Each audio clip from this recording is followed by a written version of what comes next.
Pinocchio, Chapter 17.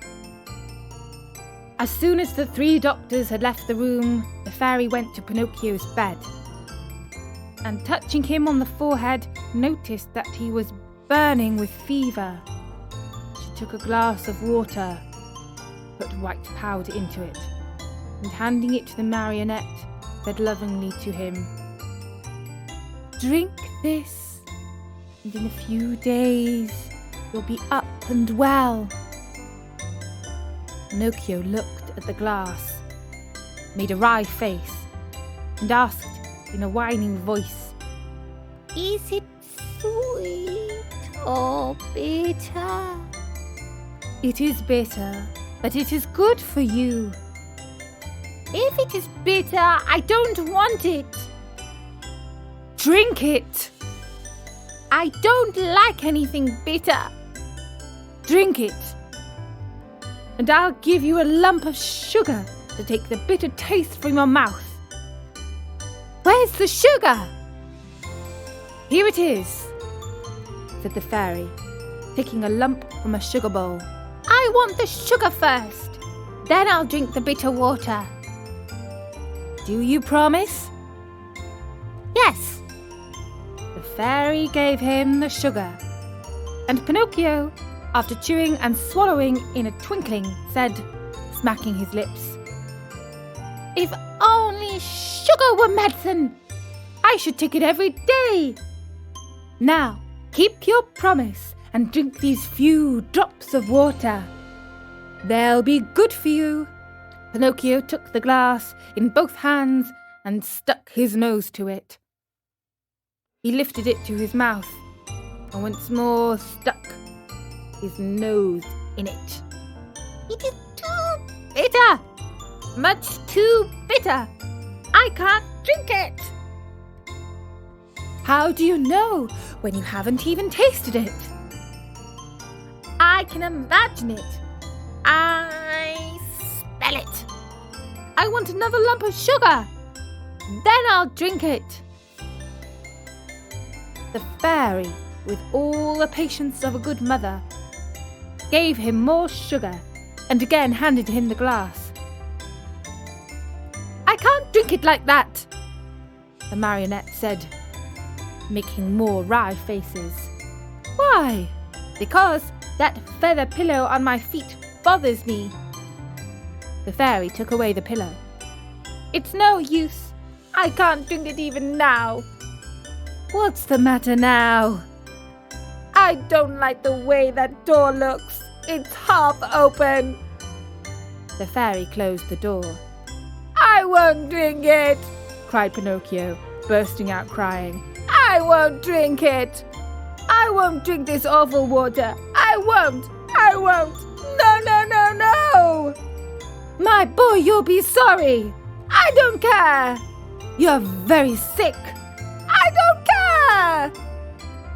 "In a few hours, the fever will take you far away to another world." "I don't care." "Aren't you afraid of death?" "Not a bit. I'd rather die than drink that awful medicine." At that moment, the door of the room flew open, and in came 4 rabbits, as black as ink, carrying a small black coffin on their shoulders. "What do you want from me?" asked Pinocchio. "We have come for you," said the largest rabbit. "For me? I'm not dead yet." "Not dead yet, but you will be in a few moments, since you have refused to take the medicine which would have made you well." "Oh, fairy, my fairy!" the Marionette cried out. "Give me that glass! Quick, please! I don't want to die! No, no, not yet! Not yet!" And holding the glass with his 2 hands, he swallowed the medicine at one gulp. "Well," said the 4 rabbits, "this time we have made the trip for nothing." And turning on their heels, they marched slowly out of the room, carrying their little black coffin and muttering and grumbling between their teeth. In a twinkling, Pinocchio felt fine. With one leap, he was out of bed and into his clothes.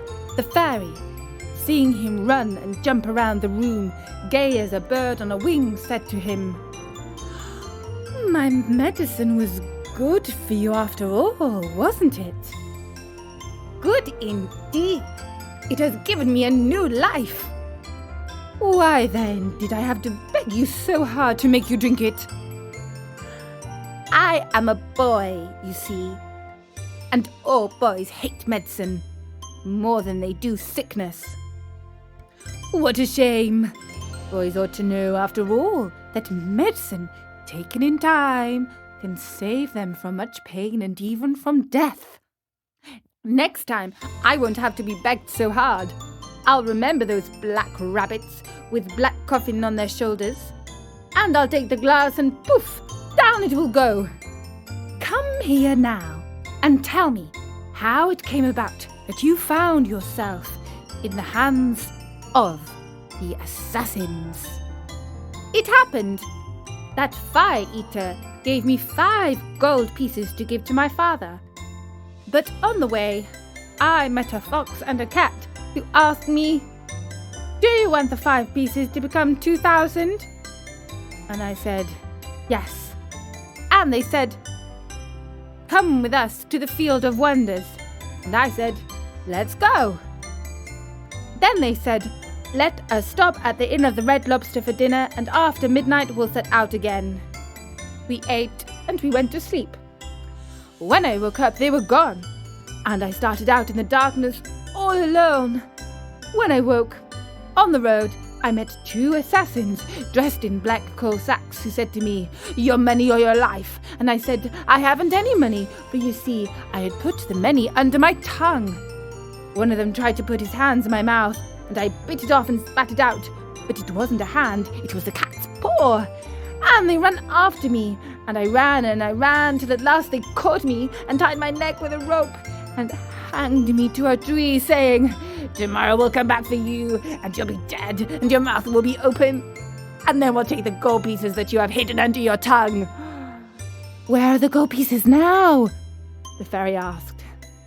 "I lost them," answered Pinocchio, but he told a lie, for he had them in his pocket. As he spoke, his nose, though long as it was, became at least 2 inches longer. "And where did you lose them?" "In the wood nearby." At this second lie, his nose grew a few more inches. "If you lost them in the wood nearby," said the fairy, "we'll look around for them and find them. For everything that is lost there is always found." "Ah, now I remember," replied the Marionette, becoming more and more confused. "I did not lose the gold pieces, but I swallowed them when I drank the medicine." At this third lie, his nose became longer than ever, so long that he could not even turn around. If he turned to the right, he knocked it against the bed or into the window panes. If he turned to the left, he struck the walls or the door. If he raised it a bit, he almost put the fairy's eyes out. The fairy sat looking at him and laughing. "Why do you laugh?" the Marionette asked her, worried now at the sight of his growing nose. "I am laughing at all your lies."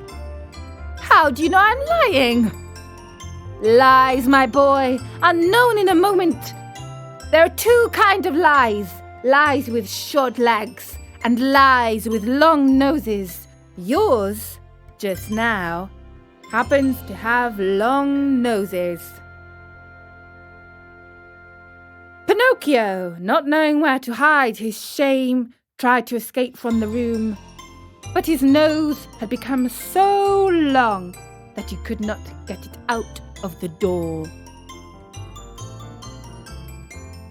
And so Pinocchio has learned the consequence of lying.